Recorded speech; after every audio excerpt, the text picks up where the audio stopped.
In the sweltering heat of an Indian summer in the early 18th century, a small wooden ship approached the vast coastline of Surat.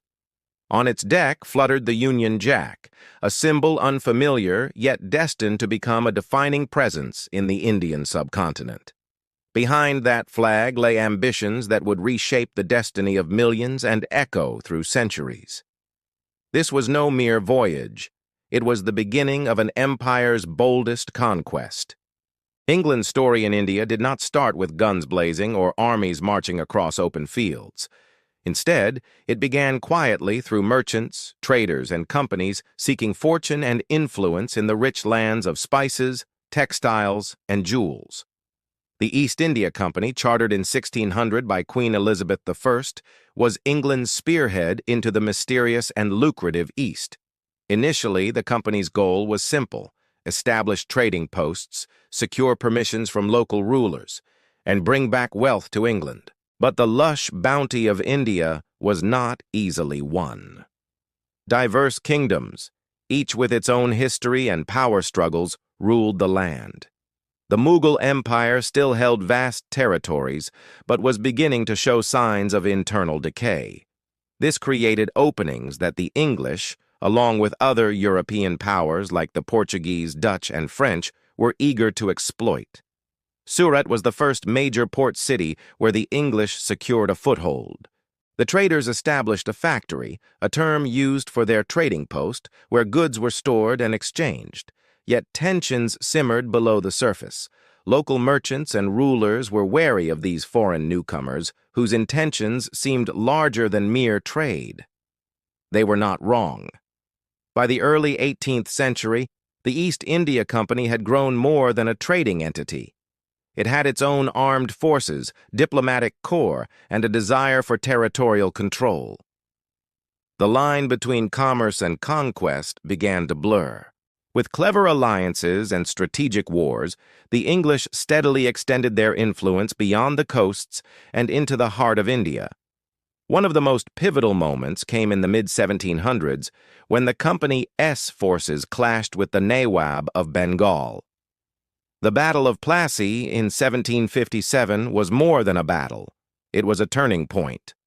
Robert Clive, leading a relatively small but disciplined force, defeated a much larger army through a combination of strategy and political intrigue. The victory opened the gateway for the British to control Bengal, one of the richest provinces in India. But power was a double-edged sword. The company's administration soon revealed its darker side. Exploitation of resources, unfair taxation, and disregard for local customs sowed deep resentment. Famines struck Bengal, worsened by policies that prioritized revenue over people's welfare. Yet despite the growing unrest, the British grip tightened. As decades passed, the Union Jack spread over more territories, reaching into the Deccan Plateau, the Punjab, and eventually the southern tip of India. Each conquest was marked by battles, treaties, and the systematic dismantling of existing power structures. The company became the ruler, not just a trader. Resistance grew in various forms. The 1857 rebellion, often called the First War of Indian Independence, shook the British rule to its core. It was a massive uprising fueled by decades of discontent, cultural misunderstandings, and oppressive policies.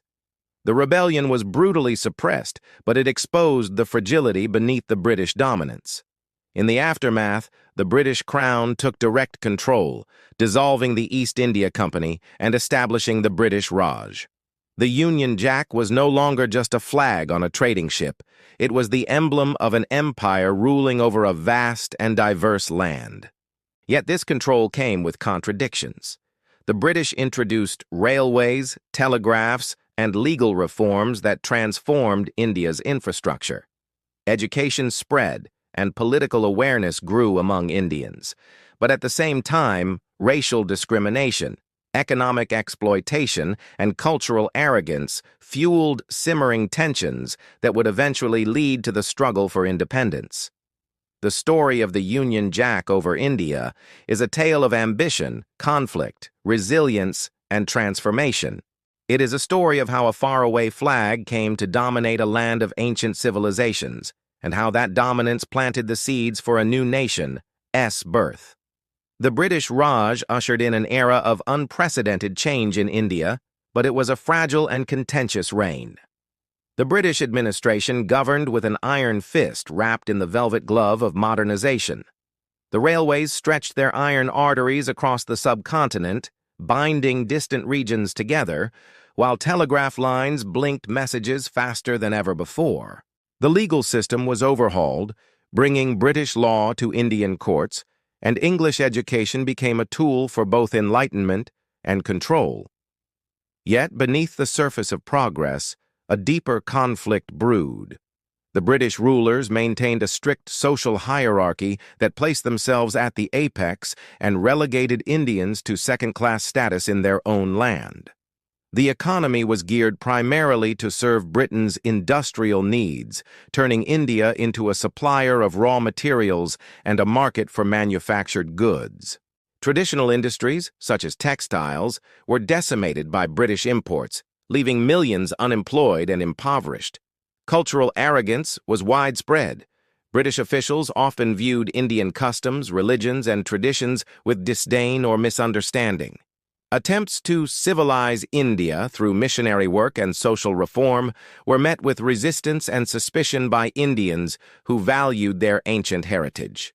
As decades passed, a new generation of Indians began to emerge, educated, aware, and increasingly determined to reclaim their country's destiny. Schools and universities became hotbeds of nationalist thought, and leaders began to articulate visions of self-rule. The Indian National Congress, founded in 1885, started as a forum for dialogue, but soon transformed into the spearhead of the independence movement. Voices for freedom echoed from the halls of Calcutta to the streets of Bombay and the villages of Punjab. Figures like Bal Gangadhar Tilak, Annie Besant, and later Mahatma Gandhi inspired millions with calls for justice, equality, and self-determination. The Union Jack, once a symbol of power and prestige, now also stood as a symbol of oppression and resistance. The path to independence was long and fraught with struggle. World wars reshaped global power structures and weakened Britain's hold on its colonies. Indian soldiers fought bravely for the British Empire, hoping their loyalty would be rewarded with freedom. Instead, promises were delayed and betrayals felt deeply. The Great Revolt of 1857 was only the beginning. It took decades of protests, civil disobedience, and sacrifices before the dream of independence was realized.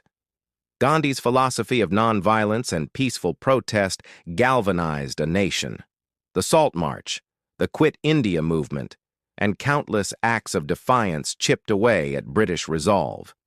Finally, in August 1947, after almost 2 centuries under the Union Jack, India was granted independence.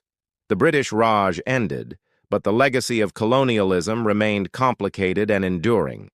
The land was divided into 2 nations, India and Pakistan, triggering massive migrations and heartbreaking violence. The Union Jack was lowered for the last time over Indian soil, replaced by the tricolor flag of a free India. But the story of England's colonial expansion was etched deeply into the fabric of the nation. It had brought both modernization and misery, unity and division, progress and pain. The tale of the Union Jack over India is not just a history of conquest, but also a story of resilience, identity, and the enduring spirit of a people who overcame imperial rule to claim their freedom. It is a reminder that beneath every flag lies a complex human story of power and resistance, loss and hope, endings and new beginnings.